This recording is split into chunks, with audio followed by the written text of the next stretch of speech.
This is a video on spotting errors और ये video जो है ये टू द पॉइंट नॉलेज और प्रैक्टिस के लिए है। इसमें हम एग्ज़ाम क्वेश्चंस को यूज़ करेंगे। सारे स्टूडेंट्स सीडीएस एनडीए और एफकैट सबके लिए ये हेल्पफुल होगा। First question let us see. ये क्वेश्चन है आपका 2015 के एनडीए के फर्स्ट पेपर से। Question is unless you stop to make noise at once I will have no option but to bring the matter to the attention of the police. इस question को देखते ही अगर आपकी प्रैक्टिस अच्छी है तो आपको ये 3 जगह आपको प्रॉब्लम ढूंढने का आइडिया आएगा। पहला होगा आपको ये सोचना कि ये अनलेस ठीक है कि नहीं। दूसरा होगा ये बट ठीक है कि नहीं। अगर ये दोनों ठीक हैं तब हम तीसरा चेक करेंगे कि स्टॉप ठीक है कि नहीं। अब अनलेस को चेक कैसे किया जाए? इसका तरीका होता है कि अनलेस का कोई सेंटेंस अगर दिया हुआ है तो आप उस सेंटेंस को इफ़ से बनाइए और इसको नेगेटिव कर दीजिए तो मीनिंग सेम होनी चाहिए। अगर मीनिंग सेम नहीं है इफ़ से तो अनलेस गलत है, उसमें टेल को नॉट टेल करना पड़ता है। लेट अस सी। यहाँ लिखा है अनलेस यू स्टॉप। अगर मैं इसको इफ़ से बोलूँ if you do not stop, दोनों बराबर होनी चाहिए मीनिंग सेंटेंस की। सो अनलेस यू स्टॉप कहिए या if you do not stop कहिए, एक ही होना चाहिए। सो इसमें करते हैं हम if you do not stop I will have no option but to complain to the police. सही है, if you do not stop मैं कंप्लेन करूंगा। तो अगर if you do not stop सही है तो अनलेस यू स्टॉप सही होगा। और यहाँ अनलेस यू स्टॉप लिखा है तो अनलेस में कोई प्रॉब्लम मुझे नज़र नहीं आई, जबकि ज़्यादातर प्रॉब्लम्स होती हैं पर यहाँ नहीं है। अब हम देखते हैं बट में प्रॉब्लम क्या है और कैसे पता करें। बट अगर हम चेक करते हैं यहाँ पे, सो इसको समझने के लिए 2 चीज़ें जानना ज़रूरी है। एक होता है बट ये वाला, जिसको हम कहते हैं कंजंक्शन है ये। और ऐसा क्यों कहते हैं? क्योंकि इसके बाद जो लिखा होता है उसमें एक टेंस होता है। जैसे यहाँ टेंस दिख रहा है मुझे, प्रेजेंट सिंपल टेंस दिख रहा है। और एक बट होता है, इसको हम प्रेपोजिशन कहते हैं। इसके बाद जो लिखा होता है उसमें कोई टेंस नहीं होता, बातें लिखी होंगी बिना टेंस के, तो प्रेपोजिशन कहलाता है। जो बट प्रेपोजिशन होता है इसकी मीनिंग होती है एक्सेप्ट। एक्सेप्ट मतलब किसी चीज़ के अलावा। तो अगर मैं कहता हूँ आई नो नथिंग, मुझे कुछ नहीं पता, इंग्लिश के अलावा, इंग्लिश के सिवा, तो मैं बट का यूज़ कर सकता हूँ। सो बट की 2 मीनिंग होती है। पहली वाली तो आप बचपन से जानते हैं, बट माने लेकिन। ये वाला बट अलग होता है, इसका मतलब होता है एक्सेप्ट। तो यहाँ पे लिखा हुआ है I have no option but, और बट के बाद लिख रहे हैं ये to bring. So to bring कोई टेंस नहीं होता, क्योंकि ब्रिंग के पहले टू लगा है तो ये टेंस नहीं बनता। To bring the matter to the attention of the police, कोई टेंस नहीं है, तो इसका मतलब हुआ एक्सेप्ट। और यहाँ मीनिंग बिल्कुल सही है, इसमें कोई प्रॉब्लम नहीं नज़र आ रहा है। अब हम सोचते हैं दोनों में प्रॉब्लम नहीं है, तो फिर तीसरा स्टॉप को चेक करें। स्टॉप चेक करने के लिए हमारे पास नॉलेज होना चाहिए कि कौन सही होता है। स्टॉप शाउटिंग या stop to shout, start fighting या start to fight, begin crying या begin to cry, finish eating या फिनिश टू ईट। तो आपको पता होना चाहिए तीनों चारों में ये गलत है, सब में ये यूज़ होगा। इसको हम कह सकते हैं जीरिंट, राइट? इसको हम कह सकते हैं ये जीरिंट यूज़ होंगे, और इनको कहा जाता है इन्फिनेटिव्स। सो जो इन्फिनेटिव्स हैं ये हम इन 4 वर्ड्स के साथ अगर नहीं यूज़ करें तो हमारे CDS NDA FCAT एग्ज़ाम के सिलेबस के हिसाब से सफिशेंट हो जाता है। तो यहाँ पे लिखा हुआ है टू मेक, ये गलत है। यहाँ पर होना क्या चाहिए था? इस वर्ड की वजह से यहाँ होना चाहिए था मेकिंग। तो हमें पता चल गया हमारा आंसर क्या है। इस क्वेश्चन का आंसर हमारा होता है alpha. Now let's go to the second question. He couldn't but help shed tears at the plight, plight मतलब होता है तकलीफ, of the villagers rendered homeless, जिनका घर वर टूट गया था, by a devastating cyclone, cyclone जो तूफान था। अब इसमें जब मैं देखता हूँ मुझे सबसे पहले वही चीज़ नज़र आती है जो लास्ट क्वेश्चन में थी, बट। इस बट का मतलब क्या है ये मैं चेक करता हूँ। यहाँ पे लिखा हुआ है he couldn't help, he couldn't but help. इसमें कोई सब्जेक्ट नहीं है इस हेल्प का। अगर सब्जेक्ट नहीं है तो ये वही प्रेपोजिशन हुआ, क्योंकि सब्जेक्ट वर्ब होगा तभी तो टेंस बनेगा। सो जब सब्जेक्ट और वर्ब दोनों मिल के नहीं बन रहे हैं, कॉम्बिनेशन नहीं है, तो इसका मतलब है एक्सेप्ट। अब इससे हम सोचते हैं हुआ क्या इस सेंटेंस में। ही कुडंट क्या, तो होना चाहिए था ही कुडंट हेल्प। एक्सेप्ट क्या करने के, वो हेल्प नहीं कर पाया। एक्सेप्ट क्या करने के? एक्सेप्ट रोने के। शेड टीयर्स मतलब रोना होता है, यानी यहां पर ये उल्टा हो गया है। होना चाहिए था he couldn't help but, पर इन्होंने लिखा है he couldn't but help. सो ये एरर हमें मिल जाता है, अल्फा हमारा एरर होता है इसका. Question 3 is, since it was his first election campaign, the candidate was confused. यहाँ पे since का मतलब हुआ है because. since के दो मतलब होते हैं, एक होता है कब से हो रहा है कोई काम और एक होता है because के सेंस में. So, since it was his first election campaign, the candidate was confused. जो candidate था वो काफ़ी confused था. यहाँ तक तो कोई दिक्कत नहीं नज़र आ रही है हमें. None. अब यहाँ हम सोचते हैं कि क्या क्या सोचा जाए. Let us see. तो हमने since चेक कर लिया. अब ये देखते हैं द कैंडिडेट वॉज कंफ्यूज्ड कहा जाए या द कैंडिडेट कंफ्यूज्ड कहा जाए. अगर हम कैंडिडेट कंफ्यूज्ड कहेंगे तो ये एक्टिव वॉइस हो जाएगी, और एक्टिव वॉइस का मतलब होता है कैंडिडेट ने कंफ्यूज किया. और जब हम इसके बीच में is, am are, was, were, be, been, being ऐसे वर्ड्स यूज करें और उसके बाद वर्ब का थर्ड फॉर्म यूज करें जो कि पास्ट पार्टिसिपल होता है, तो वो पैसिव वॉइस बन जाता है. और उसका पैसिव का मतलब होता है कि कैंडिडेट ने नहीं कंफ्यूज किया बल्कि किसी ने कैंडिडेट को कंफ्यूज किया. सो यहाँ पे वो मीनिंग अच्छी लग रही है, तो यहाँ वॉज का होना ज़रूरी है और वो है भी. सो कोई प्रॉब्लम ही नहीं है. सो इसको जब हम देखें सिंस वाला पहले देख लें. सिंस मंडे जैसा होता है, इसका मतलब होता है कब से बताया जा रहा है. और यहाँ लिखा है since he was sick he did not come, तो बताया जा रहा है क्या वजह थी, तो ये बिकॉज का सेंस आता है. ये हमने देख लिया. हम अगर ये एक्टिव पैसिव देखें तो ये एक्टिव कहलाता है और ये पैसिव कहलाता है. एक्टिव मतलब होता है ही ने कंफ्यूज किया. पैसिव में is, am are, was, were, be, being, been 8 ऐसे वर्ड्स होते हैं जिसके बाद थर्ड फॉर्म यूज किया जाता है हमेशा. तो ये पैसिव बनता है और इसका मतलब होता है कंफ्यूज किसी और ने किया होगा पर हुआ कौन, ही को किया गया, ऑब्जेक्ट था ही. सो इस क्वेश्चन में दोनों ऊपर के ये दोनों तो सही निकल गए हमारे. अब और क्या चेक करें हम चेक करेंगे कि ईदर और को चेक करते हैं. जब भी मुझे ईदर और दिखता है तो मैं उसे चेक करता हूँ. रूल क्या है कि होना चाहिए ईदर और के बाद जो भी लिखा हुआ है वो दोनों 1 और 2 पॉइंट के जैसे होने चाहिए. जैसे पॉइंट 1 क्या है और पॉइंट 2 क्या है. सो दोनों केस में देखते हैं ईदर के बाद क्या लिखा हुआ है और के बाद क्या लिखा है. सो फर्स्ट केस गलत हो गया क्योंकि इसमें लिखा है ईदर क्या, ही डिड नॉट अंडरस्टैंड और द बेनिफिट्स. इसकी कोई मीनिंग नहीं आ रही है. Either he did not understand और द बेनिफिट्स, या तो ये या तो वो वाला सेंस नहीं बन रहा. सेकंड देखते हैं, ही डिड नॉट अंडरस्टैंड, उसके बाद है ईदर द प्रिंसिपल्स और द बेनिफिट्स. ये सही है. तो ये रूल को ऊपर चेक करते हैं. ईदर द प्रिंसिपल्स और द बेनिफिट्स, ये मीनिंगफुल लग रहा है हमें. ऐसा नंबर 1 के जैसा मीनिंगलेस नहीं लग रहा है इसके जैसा. ईदर ही डिडंट अंडरस्टैंड और द बेनिफिट्स, ये बिल्कुल ही गलत है. सो यहां भी कोई प्रॉब्लम नहीं है ईदर और में. अब हम इस नन को भी चेक कर सकते हैं क्योंकि नन भी एक इंपॉर्टेंट वर्ड होता है. नन सिंगुलर होता है और जो सिंगुलर्स होते हैं इनके बाद हम यूज करते हैं वॉज, वर, डज, इज या प्रेजेंट सिंपल में एस लगाते हैं वर्ब में. प्लूरल के लिए तो हमें पता ही है वर, हैव, डू, आर, और वर्ब के प्रेजेंट सिंपल में एस नहीं लगता. ये सिंगुलर है और ये भी सिंगुलर्स हैं. इनके बाद भी यही रूल होता है, सिंगुलर वर्ब्स और हेल्पिंग वर्ब्स यूज किए जाएंगे. तो ये नोट कर लेना चाहिए. वो चेक करना था मुझे, पर मैंने यहां देखा नन के बाद जो लिखा हुआ है कुड, इस कुड में तो कोई प्रॉब्लम ही नहीं है क्योंकि ये तो दोनों के लिए होता है. मॉडल जो होते हैं will, would, can, could, shall, should, ये सिंगुलर के लिए भी सेम होते हैं, प्लूरल के लिए भी सेम होते हैं. तो इस सेंटेंस में हमें ये भी सही मिला. यानी कि देखा जाए तो इस सेंटेंस में अभी तक हमें कोई गलती नहीं मिली. अब चेक कर लें.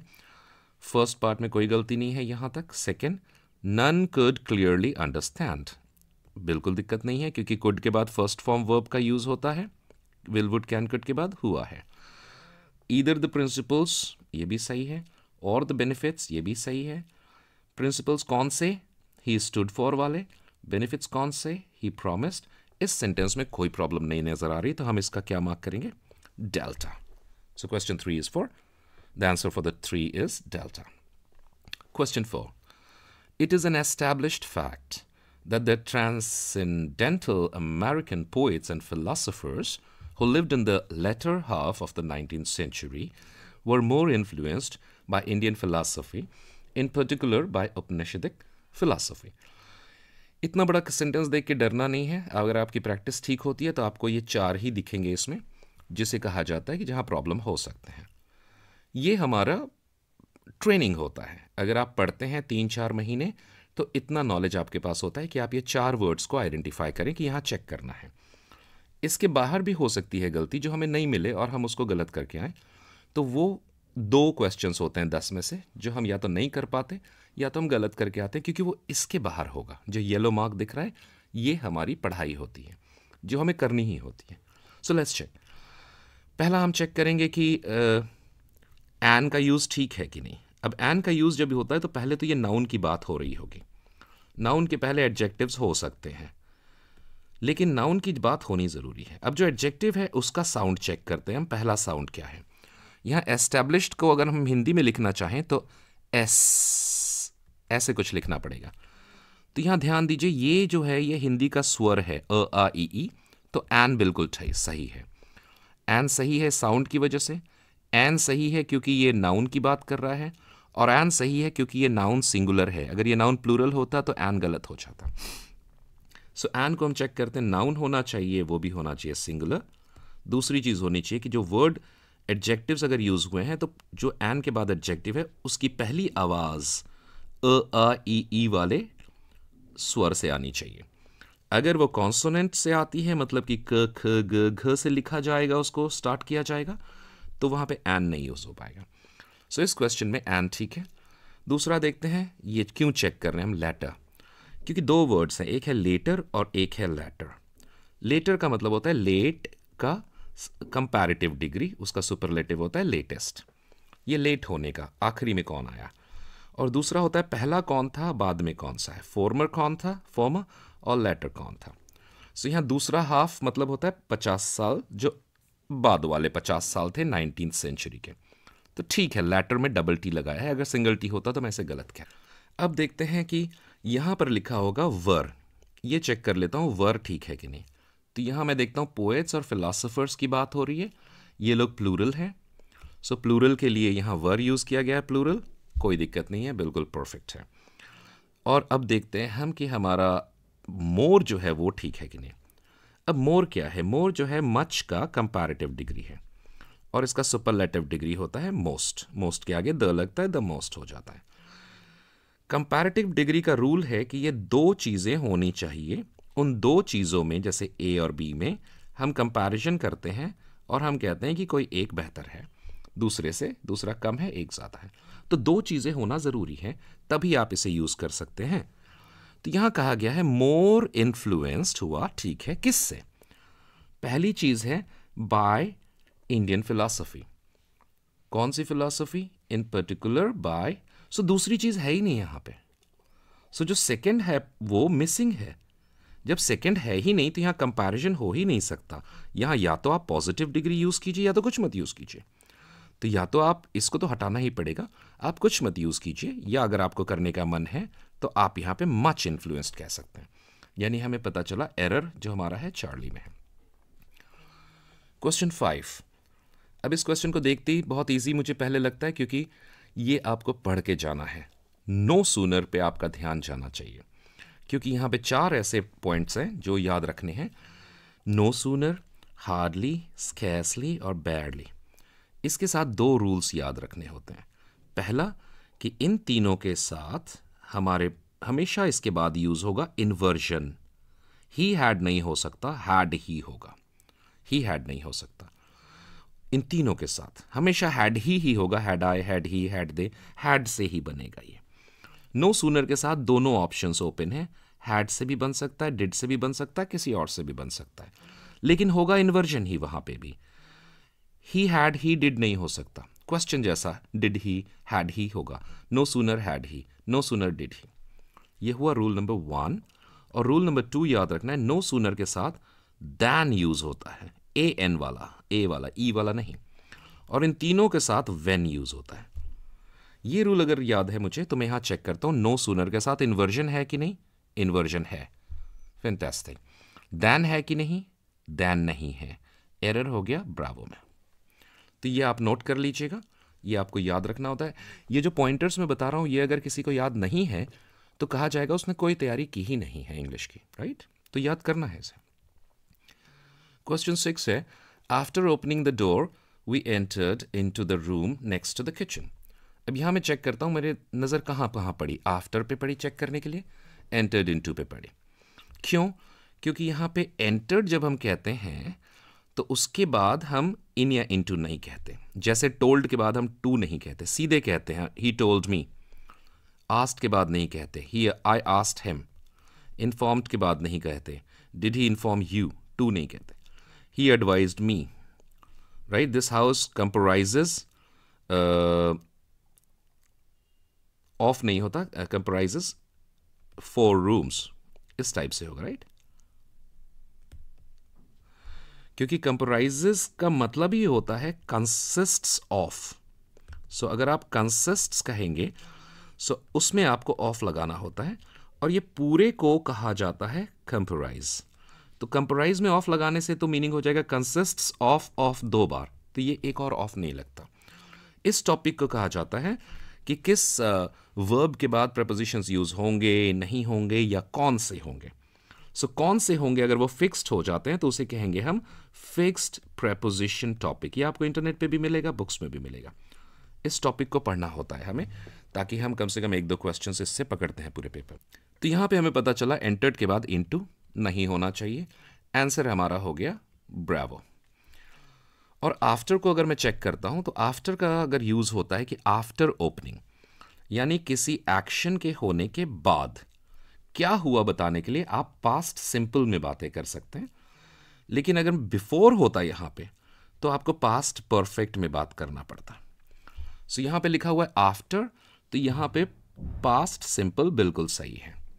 पर अगर यहाँ पे लिखा होता बिफोर और यहाँ पे इनटू नहीं होता और फिर कहते अब बताओ क्या एरर है, तो इस बिफोर की वजह से एरर हो जाता एंटर्ड की जगह हैड एंटर्ड होना चाहिए, क्योंकि बिफोर में हैड यूज होता है, आफ्टर में पास्ट सिंपल यूज होता है। ये नॉलेज रखनी होगी। Next question 7, when the dentist came in my tooth was stopped aching out of fear that I might lose my tooth.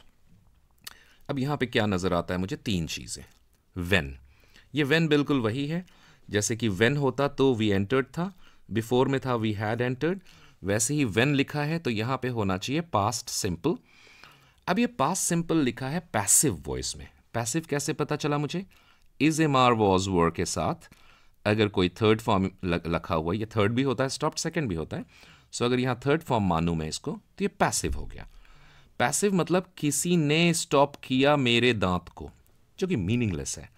तो होना क्या चाहिए यहाँ पे? ये वॉज हटा के पास्ट सिंपल में हम एक्टिव वॉइस बनाएंगे, और एक्टिव वॉइस में होगा स्टॉप किसने किया? दांत, जो टूथ था उसने खुद स्टॉप किया, जो दांत था उसने खुद स्टॉप किया, यानी दांत दर्द देना उसका बंद हो गया, स्टॉप हो गया। सो ये नॉलेज था व्हेन का। और जो दूसरा है यहाँ पे यही जो समझाया मैंने, ये चारों में से ये 3 पॉसिबल हैं। पास्ट सिंपल में माई tooth stopped, past perfect my tooth had stopped, past continuous में स्टॉपिंग नहीं हो सकता तो कोई और वर्ड से कर सकते थे, माई टूथ वॉज एकिंग या my tooth was not aching. लेकिन ये नहीं हो सकता, ये पैसिव वॉइस, क्योंकि कोई दांत को नहीं स्टॉप कर सकता, राइट? वो कोई गाड़ी नहीं है। सो ये वाला हमारा एरर यहाँ पे बी में मिला था हमें। एक और चीज़ इस क्वेश्चन में ध्यान रखना चाहिए कि ऐसे जब वर्ड्स लिखे हों टूथ और टीथ तो सिंगुलर प्लूरल का नॉलेज होना चाहिए। फुट होगा कि फीट होगा, थेसिस होगा कि थेसिस होगा। इसके लिए आपको नाउन के सिंगुलर प्लूरल्स की लिस्ट एक लेके और पढ़ लेनी चाहिए, और मैं भी आपको कुछ लिस्ट्स डाल दूंगा नेक्स्ट वीडियो में। Number 8, emphasis on equality of life ensures for the health and happiness of every individual.